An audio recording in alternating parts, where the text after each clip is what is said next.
마가복음 5장 15절입니다. 개역성경. 예수께서 이르러 그 귀신 들렸던 자 곧 군대 귀신 집혔던 자가 옷을 입고 정신이 온전하여 앉은 것을 보고 두려워하더라. 이리하여 그들은 예수를 향하여 오게 되어졌다. 마을에 사는 그들은 예수님께로 왔습니다.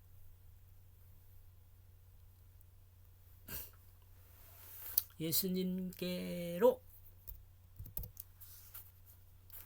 와 있습니다. 이들이 온 것은 그들 스스로 왔지만 사실은 누군가에 의해서 수동적으로 오게 된 것으로 우리는 생각할 수 있습니다. 그렇다면 돼지에게 먹이를 주던 자들은 어떻게 해석해야 할 것인가? 의미적으로요. 왜냐하면 이들은 성읍의 사람들과 농장주에게 보고하였기 때문입니다. 그러므로 마을 사람들은 예수님께 달려오게 된 것입니다.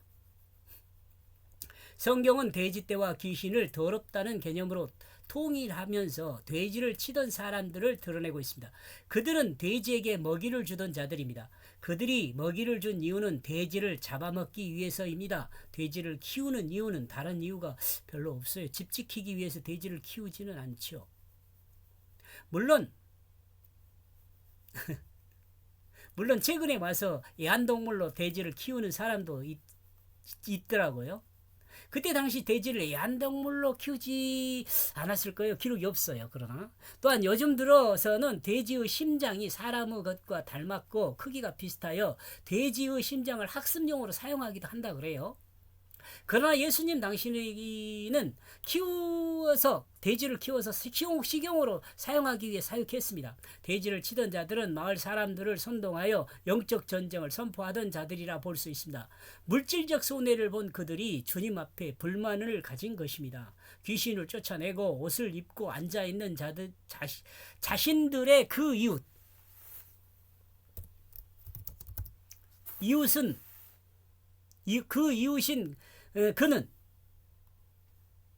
그들은 눈에 보이지 않았습니다. 그죠?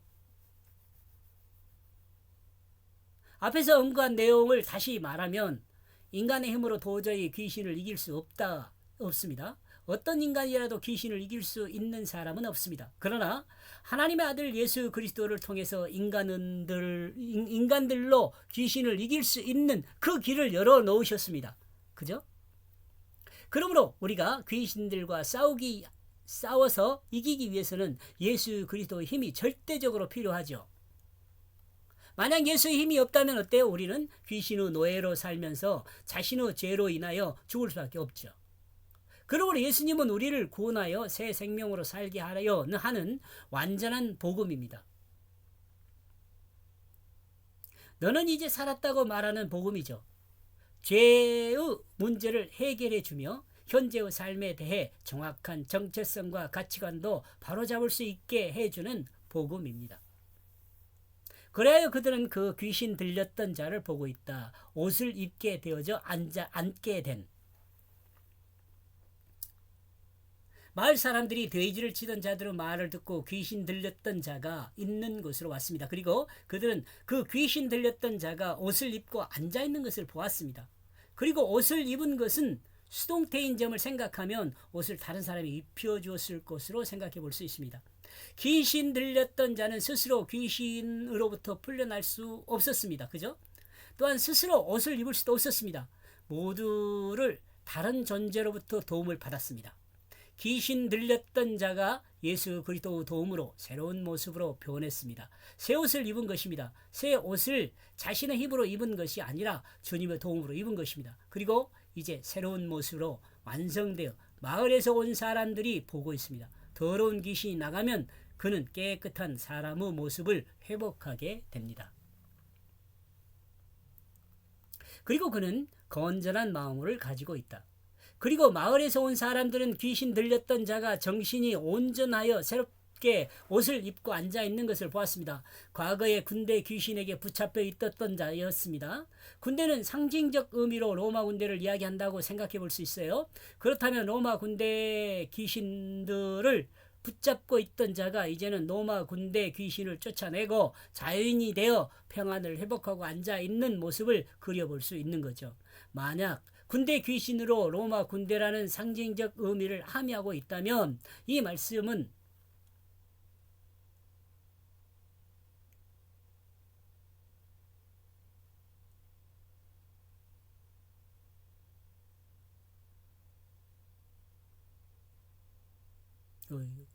여기 있네요.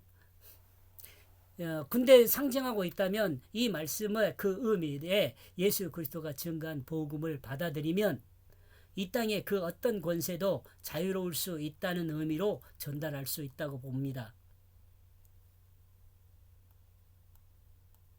그래야 그들은 두려워하게 되어졌다. 그 군대를 붙잡고 있던 자를 과거와 동일하게 생각하고 있는 거죠. 그들은 귀신 들렸던 그가 옷을 입고 온전한 정신으로 앉아 있는 것을 보았습니다. 변화된 새 사람이 된 거죠. 이 말씀의 의미를 생각해 보면 세상에서 가장 강한 군대였던 로마 군대가 이제 주님의 명하심을 따라 하나님의 군사가 되었다는 것으로 표현하고 있다고 볼 수 있죠. 느끼기에 새로운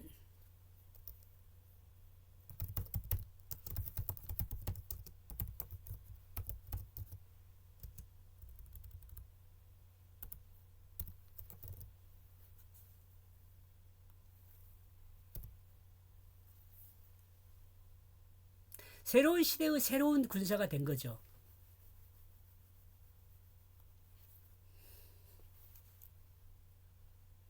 이것을 여기다 두면 안 되겠네요. 그죠? 이 말씀 의미를 생각해 보면은 두려워하고 있다는 내용을 설명하기 위해서거든요. 귀신 들렸던 그가 옷을 입고 온전한 정신으로 앉아 있는 그것을 보았습니다.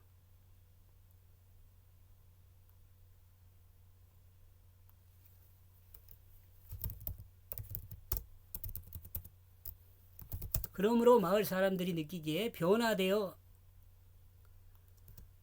변화된 새 사람이 된 것을 보는 변화된 새 사람이 된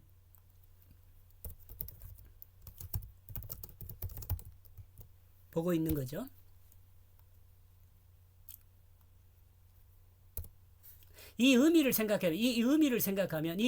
이것을 의미로 생각하면요. 이 말씀의 의미를 생각해 보면 세상에서 가장 강한 군대였던 로마 군대가 이제는 주님의 명하심을 따라 하나님의 군대가 되었다는 것을 표현하고 있다고 볼 수 있어요. 새로운 시대의 새로운 군사가 되었다는 거죠. 귀신 들렸던 자가 예수 그리스도를 통해서 온전해졌다면 이는 예수 그리스도를 증언할 강력한 힘을 갖게 되었다는 것으로 우리는 이해할 수 있어요. 이러므로 귀신이 나가고 주 예수 그리스도 이름으로 거듭난 사람은 영적 군사로 새롭게 됩니다.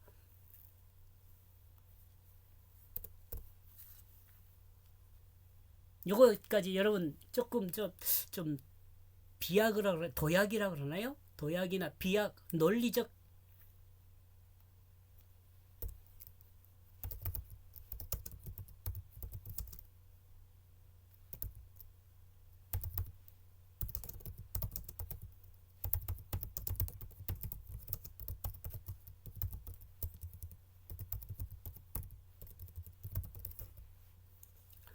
여기에요. 논리적 비약 또는 도약이 있음을 인정합니다. 지금 갑자기 이렇게 하는 거. 의미를 생각하면서요.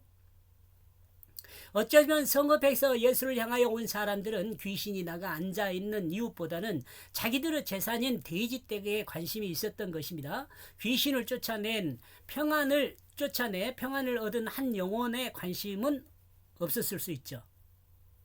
그러므로 그들은 새롭게 온전하게 된 그 한 영혼을 보고 기뻐하는 것이 아니라 앞으로 자신들의 재산이 없어질 것을 걱정하며 두려워하고 있었을 수 있습니다. 그죠?